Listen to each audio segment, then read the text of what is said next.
This last video is designed for students who are planning to come who just want to have some information before they arrive. This is the Need to Know video. Capernwray actually stands for the local area which the first Bible school started in England, where Capernwray Hall is the hall of the district Capernwray. Our centre is located about an hour and a half southwest of Sydney. One of the biggest things for students when they come is they don't know what to bring, what clothes to bring and that sort of thing. No matter what Bible school you do, whether it's BDM 1 or BDM 2 or anything in between, you'll be experiencing a bit of summer and a bit of winter. So although we'll be spending some time down at the beaches, here in the Southern Highlands it does get pretty cold. I had frost on my car this morning. On top of summer and winter clothing, you might have enough clothing to last about a week. We have laundry facilities all here, but if you can survive a week with the clothes that you bring, then you can recycle those each week.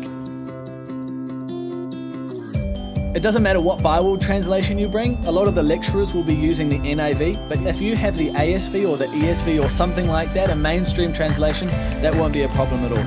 If you don't have a Bible, then we have plenty here. The great thing about the program that we have here in Australia is that you can do the full year if you can, and we encourage you to do that. But if you can't, you can divide it up into pieces. So we've got the first 6 months or the second 6 months, or combine it with the New Zealand or overseas or anything like that. We try to be as accommodating and flexible as possible. If you have your own instruments and you want to bring those, you can do so. But if you don't have instruments, we have a whole music room devoted to instruments and everything. So if you have some and you want to bring it, fantastic. If you don't have any but you still play or do something like that, then we have enough here. We have a lot of sports facilities available. We have a soccer field and volleyball and basketball and a lot of things around. We have a bike track that goes around the Wingecarry River, which is just a spectacular area, and I encourage people to do a morning sunrise hike. As far as travel information, a lot of students fly into Sydney International Airport. Now there's a train that goes straight from the airport into Mossvale, our local town. So you can take that, and I recommend using www.cityrail.info to order those trains. It's very straightforward, so you should be able to find it. If you have any problems, just email us.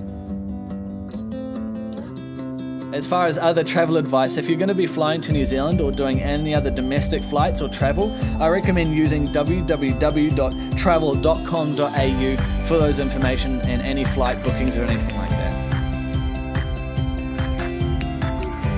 The Bible school here started in 1972, and since then it's been a number of things, a manor home and a place for very wealthy people to come and stay, a B&B and that sort of thing, but by the grace of God, it's been transformed for a place for young people to come and learn about their Lord Jesus in a personal way so that they can go back into the world and transform their local communities. We're looking forward to seeing you soon.